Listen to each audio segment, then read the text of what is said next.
कि क्या आपने सेनेट की टिकट के लिए अप्लाई किया है और आपको सेनेट की टिकट मिल रही है मुस्लिम लीग नून की तरफ से? जी, बिस्मिल्लाहिर्रहमानिर्रहीम। मैं पहले भी ऑन रिकॉर्ड हूँ। मैं आपके प्रोग्राम की तवस्सुत से भी ये दोबारा अर्ज़ किए देता हूँ कि ना इंटरेस्टेड हूँ, ना मैं अवेलेबल हूँ, और ना ही मैंने अप्लाई किया है और ना ही मैंने अप्लाई करना है सेनेट के लिए। अच्छा, तो इसकी क्या वजह है? आपका तबीयत और मिजाज अब सियासत से बिल्कुल उब गया है, आप सियासत अब करना ही नहीं चाहते, या कोई और वजह है, या पार्टी से बदजन हैं आप?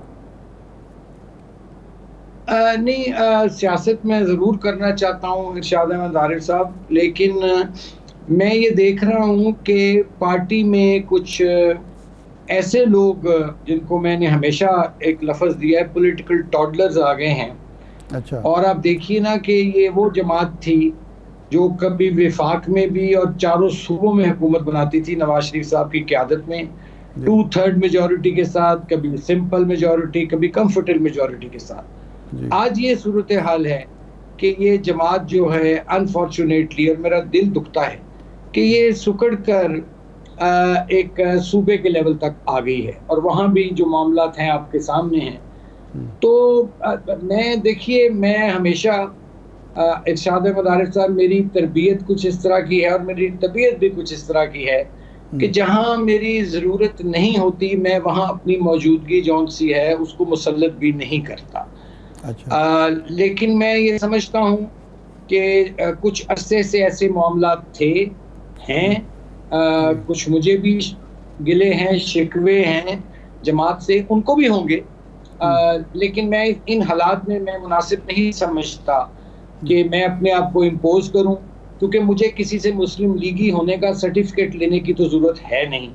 हाँ, मैं खुद सर्टिफिकेट दे सकता हूं कि कौन मुस्लिम लीगी और कौन मुस्लिम लीगी नहीं है जी। लेकिन आप देखिए ना, जिस किस्म की ये कैबिनेट बनी है, जिस किस्म के ये इलेक्शंस हुए हैं, आप मुझे बताइए कि ये जो लोग कैबिनेट में भी आए हैं, ये पहले भी मुख्तलिफ अशकाल में, मुख्तलिफ अदवार में काबीना का और हुकूमत का हिस्सा बनते रहे हैं।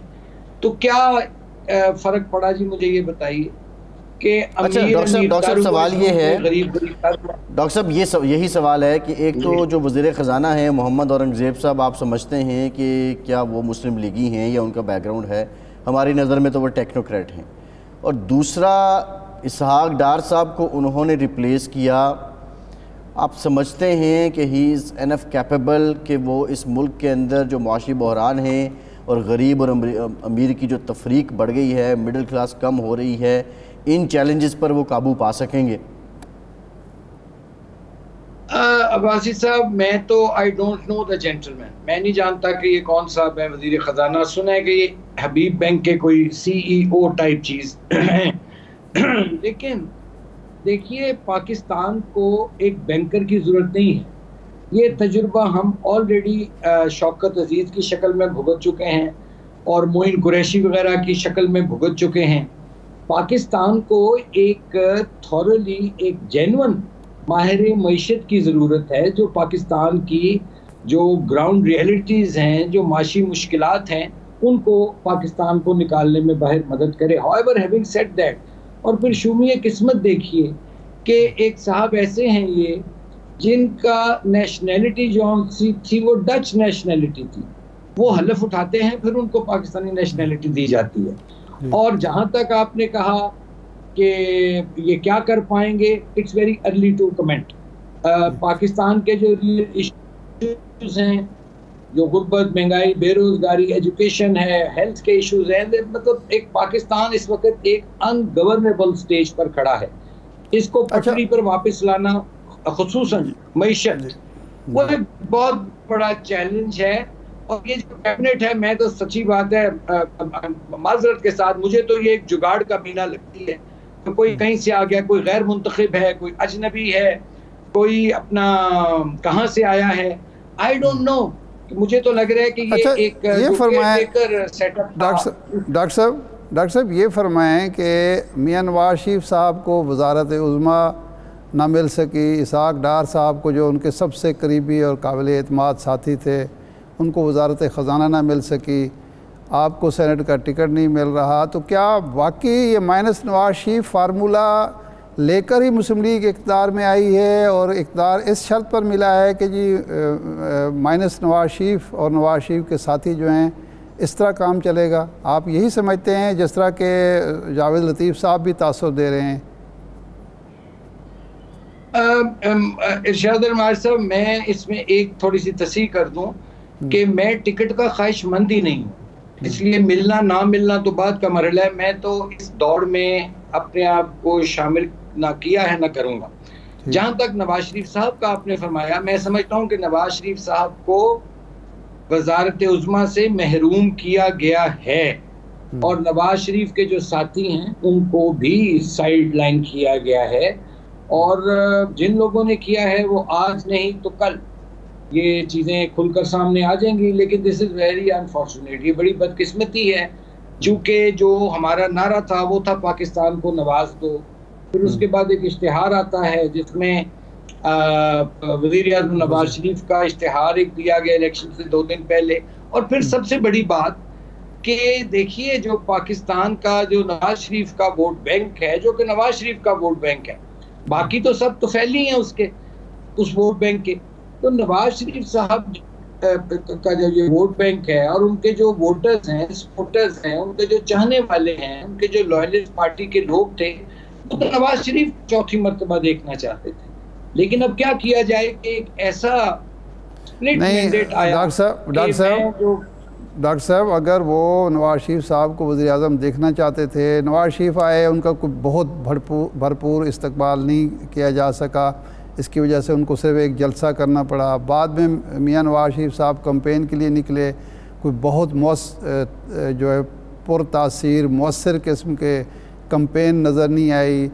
जावेद लतीफ़ ये कहते हैं कि मैंने किसी से कहा कि यार मेरा हलका खोल के उसकी रिकाउंटिंग ही कर दो, तो उसने कहा कि फिर नवाज शरीफ का हलका भी खोल के रिकाउंटिंग करनी पड़ेगी, और जावेद लतीफ़ साहब खामोश हो गए। इसका मतलब है लोग ये कह रहे हैं कि नवाज शरीफ साहब की जो अपनी सीट है लाहौर की, वो भी ख़ुद नहीं जीत पाए। तो अगर वो लोग निकले ही नहीं नवाज शरीफ के लिए, वोट बैंक जो था वो सामने नहीं आया, तो फिर नवाज शरीफ साहब को कैसे नवाज दिया जाता? 2 वजूहात हैं, आपकी बात दुरुस्त है, लेकिन उसकी वजूहात हैं कुछ। जी देखिए, पहली बात यह है कि ये जो आपका सवाल है मोहतरम इरशाद आरिफ साहब, ये उन लोगों से बनता है जिन्होंने नवाज शरीफ साहब की कैंपेन मैनेज की, जो इसके जिम्मेदार थे। कि क्यों नवाज शरीफ साहब को उस तवातर से जलसे नहीं उन्होंने किए जो उन्होंने माजी में 2018 में, 2013 में, 2008 में किए। जो टीम है उनकी, जिन्होंने ये उनकी सारी कैंपेन ऑर्गेनाइज की, मैनेज की, ये तो उन पे सवाल बनता है कि मैं समझता हूँ कि ये उनकी नालायकी और नाअहली है या थी। अच्छा। और जिसका खमियाजा भुगतना पड़ा। दूसरा, हमें सबसे बड़ा जो नुकसान हुआ वो जो 16 महीने की पीडीएम की गवर्नमेंट थी, उसमें ठीक है हम एक क्रेडिट लेते हैं कि डिफॉल्ट से बच गए, और सही क्रेडिट लेते हैं अल्लाह ताला की मदद से। लेकिन जो जानलेवा और कमर तोड़ महंगाई हुई और गरीब और मिडिल क्लास का कचूमर निकला, और फिर एक और एलिमेंट था जिसकी तरफ हमारी जो कैंपेन मैनेजर्स थे या जो जिन लोगों ने मंशूर बनाया था वो तवज्जो नहीं दे सके, वो था आपका मिडिल क्लास का एजुकेटेड जॉबलेस यूथ, जिसके वालिदैन की कमर टूट गई, उसको डिग्रियां दिलवाते, उसने रिवोल्ट किया। आप उसको ऑन बोर्ड नहीं ले सके। आप एक मखसूस टोले और एक मखसूस ग्रुप जो था, एक ग्रोह था मैं जिसको कहूँगा, उसने लीडरशिप को, नवाज शरीफ साहब की बात नहीं कर रहा, उनके अलावा जो लीडरशिप थी वो उसको घेरे में लिए हुआ था, और फिर लीडरशिप ने उनको सही हकाइक भी शायद नहीं बताए। तो ये सारी चीजें जौन सी थी, ये मिलकर जब एक रिवोल्ट हुआ यूथ की तरफ से और एक स्प्लिट मैंडेट आया, और जो हम तवक्को कर रहे थे कि जी नवाज शरीफ साहब चौथी दफा वज़ीर आज़म बनेंगे, तो वो तो फिर हमारी सिंपल मेजॉरिटी भी नहीं आ सकी। और मैं जितना नवाज शरीफ साहब के मिजाज को समझता हूँ, उन्होंने मुनासिब समझा, क्योंकि उनको मखलूत हुकूमतों के ना वो हक में है ना उनको तजुर्बा है, तो फिर उन्होंने मुनासिब समझा कि शहबाज साहब चूँकि पहले भी मखलूत हुकूमतों का हिस्सा रहे, उन्होंने उनको आगे कर दिया और अपनी तमाम तर तवज्जो नवाज शरीफ साहब। अच्छा डॉक्टर साहब, अब मसला ये है नवाज शरीफ को वज़ीर आला बनाने पर मरकूज कर दी।